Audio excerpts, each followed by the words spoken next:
Hi. So, I'm going to talk about something that is may seem esoteric. Okay. So the topic is developmental stages. Now, um, in our biology books, we know that life evolved from the unicellular organism in the primordial ocean to, moving through all the stages of development, vertebrates, okay, unicellular to water living organisms, fishes, etc., amphibians, which is both water as well as land, and then largely land, which is more reptilian, and then you have vertebrate forms, and then vertebrate forms, and then human beings are a consequence of that evolutionary developmental phase. Now, there is another school of thinking. This may be seen as a more spiritual kind of a developmental stage, where they say every birth, people go through several cycles of birth, living through different lifetimes, and with each subsequent lifetime, there is a maturation, a betterment, or rather, depending on what the focus of development has been, what the purpose of coming into existence has been. They inquire through their lifetime, they learn something, and then whatever has not been inquired into, they go into another lifetime, and then they inquire into it. So with each subsequent lifetime, they're getting better with what they haven't learned already now. That's one thing. And then there is further in that developmental theory, there is that once you have gone through several lifetimes, you have kind of learned all that there is to learn, until there is no more the wish to live, apparently. Yeah, there is no more a wish to live. Yeah, and that's when you are not born, and that is what several people call as liberation, where you're not going through the cycles of birth and death. That is one theory. Now, what I speak about here is another, where in yogic terms they talk about one form of, well, let's just say I'm taking it a step further from there. And that is that when you come to a state of no longer wanting to be, not even having the wish to be born. Yeah. So there is not that desire within, because you have experienced all those different desires. Yeah. And then from not having a desire for anything, with no desire per se, from having experienced all the desires, that is, you've come to a state of knowing what it is. You've come to the essence of truth.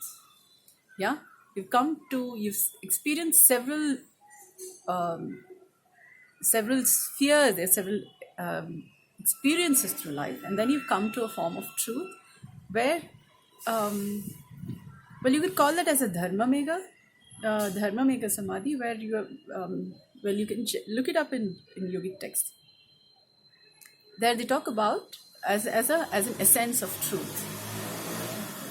Now, from having arrived at the truth, there is a further development that is possible, where now that state of having experienced several things, through several lifetimes, well, we can even say through several experiences. During one lifetime, you're experiencing several things. And then you're arriving at the essential truth of reality, essential truth of nature. And then having gone through all of this and now arrived at this, you are now like a potent seed who has the knowledge of truth and is now a good, rich, potent seed who can start a forest. Okay? So the Buddha talks about, where is the forest? The forest may not, yes, it's there the forest may be in the seed, within the seed. If you break the seed, you will not see the forest. You will see nothing. But in that nothing is the entire forest. Now, when you come to a state where you've experienced all that there is, and then you come to a state of a nothing, which is without any desires per se, because you've experienced all of that and you arrived at the essential truth of nature, or truth of reality and nature. That is the truth of what is Prakriti and the truth of what is Purusha. You come to the essential truth of both. Then what you have is, with that knowledge that comes from it, from that experience of having gone through so much, you now have the wherewithal with which to be another tree in the forest of life. Now that is what I would call as arriving at the multiverse, where a universe is the entire system of going through several cycles, and then coming to, okay, what is it? What is this place? What is reality? What is nature? And then you now are a rich potential seed in a forest of truths, of several essential different things. Like, say, for example, we have the field of physics, we have chemistry, we have mathematics, biology, we have religion, we have art, and we have so many fields of study. Now, if you consider that a scientist or any eminent person in each of these fields, say they have studied that field so much, they have mastered what that field is about. And then they are coming to say in a discussion, or they are in the world here, and they are bringing the essential truth of, say, if the person is a physicist, yeah, the person is coming with the essence of what physics is, and from knowing the essence of what physics is now present amongst different people, functioning, contributing, learning from, yeah, and interacting with. So that is a form of what I would call as a multiverse, where you've actually mastered something so much that you are now a force in itself, yeah, by which you are living life, you're also contributing, you're interacting with others. Now that's a certain mastery from which you now interact with life. And then I know I'm repeating myself, but there is something that I'm saying here while I'm layering, yeah. I'm repeating the same thing, but I'm layering another thought, another idea, which may not be possible without thinking about the previous layers. Yeah. So this is a continuous studentious living, where you're constantly being a student, and you're being a student to gain mastery over what you are studying, and what you are gaining mastery is over a peaceful way of living. Because if there is any element of chaos in it, over a period of time you'll get destroyed, because the nature of chaos itself is a path towards destruction. So if you're studying something that is chaotic, you will get destroyed, because that's a path. If you're studying something that is constructive and is a state of order, too much of order is also chaos. Yeah. So there needs to be a balance between chaos and order. So when you're studying something with the purpose of bringing order without excluding the value of chaos. Chaos has its own values. Like, you're in a production house and there is input coming. So with the produce that is happening, there is likely to be waste. Now that waste needs to go through the process of destruction so that there is space in which new produce can happen. Now, if you're going to say that destruction is bad, okay, and you're going to completely ignore it or going to put it off as bad, it's like, we have the sweepers, we have the scavengers, we have all of these people, and we're calling them bad. When you say that, and if they don't do their job, you have a lot of stink. Then you have a lot of respect for those people. So order is about, it's not only order, it also involves what chaos is about. It's about including it, but with the intention of order being the purpose, yeah, of constructivism without excluding the value of what destruction also is. So destruction also has a constructive function. So when you're inquiring in your field of study, having construction wherein it is where the objective is harmonious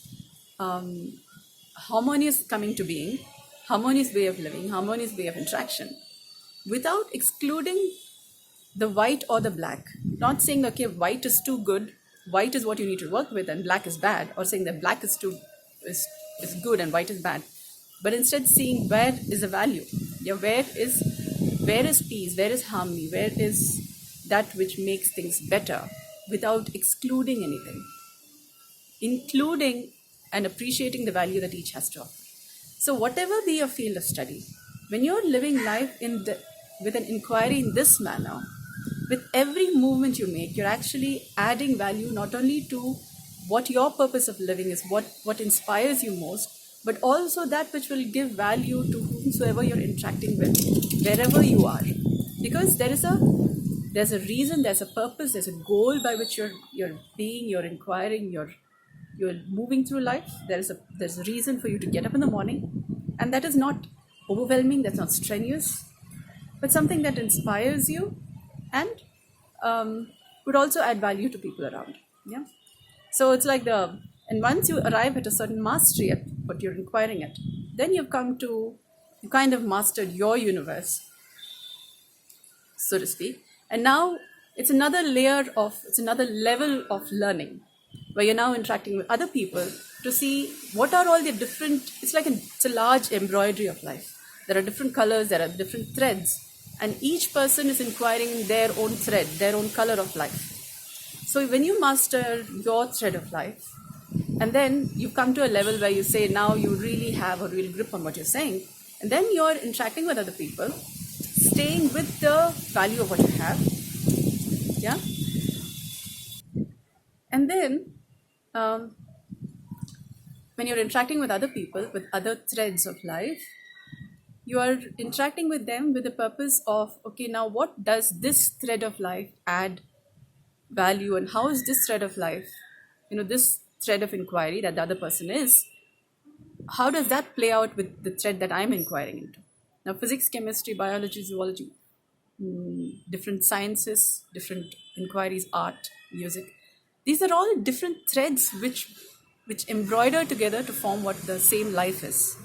Now, if we didn't have art, we would not have anything to rest with, to rest and inquire into something that is other than only objective, cause and effect productivity. But art in itself brings something to life, which where beauty and appreciation and subtler things, which may apparently seem of no value, but without them, life will be dull, would be mechanical. You could even fracture. Yeah. Now, similarly, if you're only art and you don't have other things like, say, for example, if you're not thinking about, okay, where money is coming from, how is food coming in, the mechanical aspects of cause and effect, then that's another form of blur. Yeah. There is not that you need structure and you need nurture. One of either, too much of one or the other, causes fracture on the other. So, I've said a lot of things here, layered many things here, but my invitation is to bring more attention, to focus into what is your main inquiry in life. What is it that inspires you most, which when you inquire further in a lot of depth, to like it's nobody else's business, like it's your business to inquire into everything about it, so that you gain a mastery over what is that you're inquiring into. Say, for example, even if it's something about, in the place where I was growing about, KGF, we had this person whose name is Moidu. Okay? We have a place called the Moidu Complex. Now, the person, Moidu, he came as a stonemason, stonemason or daily wage person, and he would dig the ground, those kind of things. And I was told about how this person came to be is, he did his job so well that he gained a mastery over what he's doing. digging the ground, whatever, if it seemed to be manual labor, but he did it so well that he gained a mastery over it. And once he mastered it, gradually from there he learned other correlated things. And then eventually he has a Moidu complex. It's like an entire shopping complex with a big house of his own. And that's like, thing to look up to on how to live. And he lives such a humane life. It's beautiful. So we're talking about things like that. What is your inquiry in life, which when you master when you really have a mastery over it, then to see in what way other threads of life, other inquiries that is there, other fields of study may also contribute to, may now give you further leveling up of your mastery, of what life is and how to live life. So I'll leave us with this thought. This is a constant inquiry. I'm speaking from this is what there is to share about from the inquiry that I have made. And life is a continuous journey, right? So I'll leave us with this thought. Do let know what your thoughts about this is. And let's make movements that makes life better, not only for ourselves, but for people around us, for the planet, for the world, for the universe.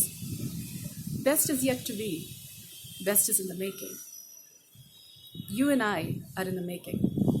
Let's see and continue being an inquiry, or what would have us be a better person the next moment than when we are now.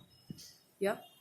Even a 1% betterment the next moment than the previous moment is one step closer to mastery, to being a better version of you, to being an invaluable, priceless gem in the embroidery of life.